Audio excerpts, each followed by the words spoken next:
আমাকে সবাই বলছিল এই তোর তো এবার আর্মির সাথে প্রেম হয়ে যাবে, তো এটা ভেবে আমি বিউপিতে ভর্তি হয়েছিলাম। বিউপির স্টুডেন্টরা স্পেশালি মেয়েরা আর্মি ছেলেদেরকে বেশি পছন্দ করে, তো সমৃদ্ধি আপু কি আর্মি ছেলে বেশি পছন্দ করে? আচ্ছা এটা ভেবে আমি বিউপিতে, আচ্ছা এটা বললে আবার কন্ট্রোভার্সি সৃষ্টি হবে, আচ্ছা বলি না, দুষ্টমি করছি প্লিজ। সো এটা ভেবে আমি বিউপিতে ভর্তি হয়েছিলাম। আর বিউপি যেহেতু একটা রিনাউন্ড পাবলিক ইউনিভার্সিটি, এই জন্য আসলে ভর্তি হওয়া।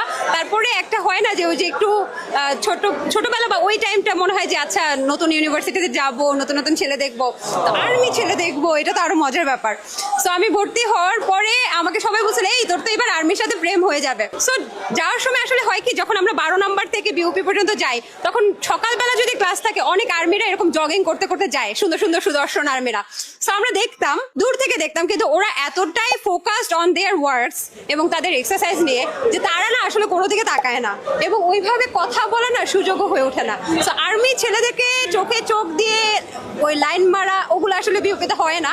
যারা এই ধান্দায় আসো তারা আর আইসো না, আর্মি বয়ফ্রেন্ড পাবা না।